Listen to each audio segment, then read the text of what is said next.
यीशु मसीह के अधिक पवित्र के नाम से आप सब लोगों को जय मसीह नमस्कार। आज के वचन बहुत कठिन है समझने के लिए। मैंने पिछले दिनों में 9 से आप लोगों को सिखाए थे। आज उसका जो बाकी है उसे पढ़कर समझेंगे और उसी के अनुसार चलने के लिए कोशिश करेंगे। हर एक चीज, बहुत सारे ऐसे बातें हैं जो पढ़ तो लेते हैं लेकिन समझ में नहीं आता है। मैं उम्मीद करूंगा कि आप लोगों को अच्छे रीति से समझाने का। तो वीडियो ना लंबे करते हुए चलिए बाइबल वचन की ओर लेके चलते हैं। बातों को समझिए, समझने के बाद आप लोग विश्वास में दृढ़ होते जाइए। भाई को भाई और पिता को पुत्र घात के लिए सौंपेंगे और बच्चे माता पिता के विरोध में उठकर उन्हें मरवा डालेंगे। ये वचन क्या कहता है? इस वचन को समझना बहुत ही कठिन है। ध्यान से पढ़िएगा और ध्यान से समझिएगा, तभी इस वचन का मतलब आप लोगों को समझ में आए। क्योंकि बाइबल में बहुत सारे वचन ऐसा लिखा है,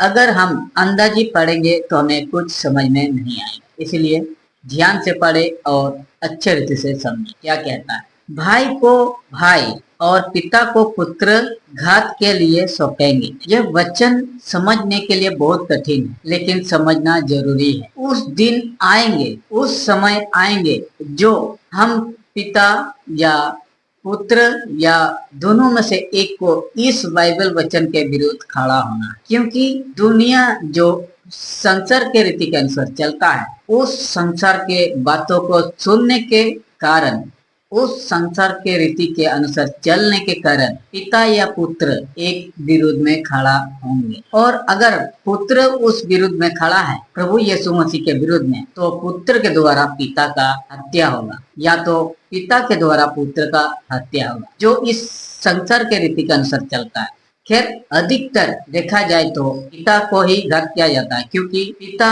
प्रभु यीशु मसीह के अनुसार चलता है तो पुत्र उसे नहीं मानता है। क्योंकि पुत्र चाहता है कि मैं संसार के रीति के अनुसार चल, तो हमेशा पिता को ही घात किया जाता है। तो चलिए, उस घात या उस पुत्र से बचना है जो संसार के रीति के अनुसार चलने की कोशिश करते, तो कैसे बचे? इस वचन को पढ़े, समझे और उसे पढ़वाए। जो आपके पुत्र है या मेरे पुत्र है, उसे पढ़कर समझाने का कोशिश करें। चलिए आगे को पढ़ लेते हैं।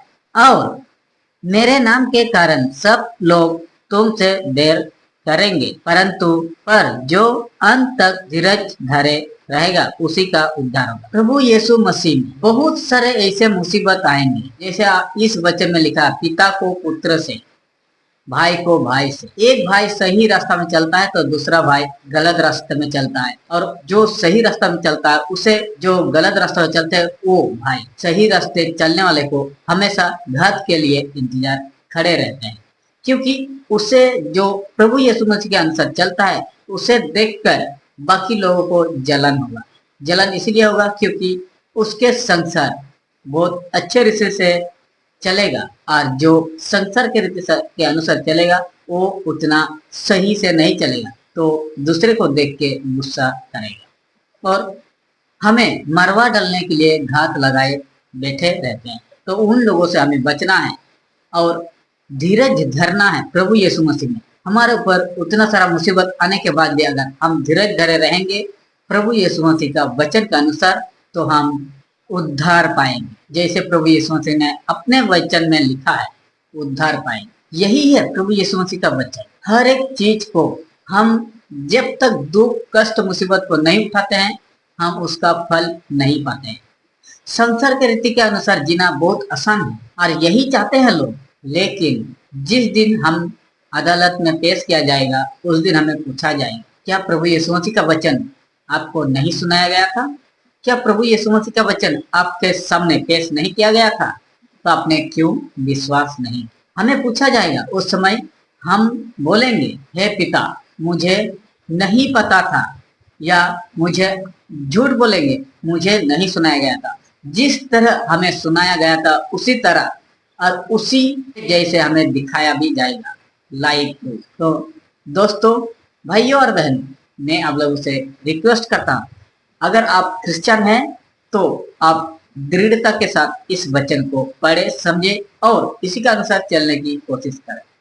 और अगर क्रिश्चियन नहीं है तो भी आप वचन के अनुसार चलें, तो आपका उद्धार जरूर होगा। ये प्रभु यीशु मसीह ने धर्म को नहीं बनाया। धर्म तो खैर हम लोगों ने बनाया, हम इंसान ने बनाया धर्म और जाति। लेकिन प्रभु यीशु मसीह ने उद्धार के लिए बोला है, जो इस वचन के अनुसार चलेगा उसी का उद्धार होगा। दोस्तों, बहुत ज्यादा बारिश आ रहा है, इसीलिए साउंड इफेक्ट में आप लोगों को थोड़ा सा डिफरेंट हो रहा है, या आप लोगों को साउंड में थोड़ा सा दिक्कतें आ रहे होंगे सुनने में। लेकिन मुझे और लाइट भी नहीं है, इसीलिए मैं अंधेरा में आप लोगों को इस वचन को सिखा रहा हूँ। वीडियो पसंद आए तो लाइक शेयर जरूर कीजिएगा और हमारे चैनल को सब्सक्राइब जरूर कीजिएगा, क्योंकि इसी तरह से वीडियो जब भी इस चैनल में डाला जाए तो सबसे पहले आप लोगों तक पहुंचे। चलिए आज के लिए इतना ही, फिर मिलते हैं नए वीडियो में। तब तक के लिए जय मसीह, नमस्कार।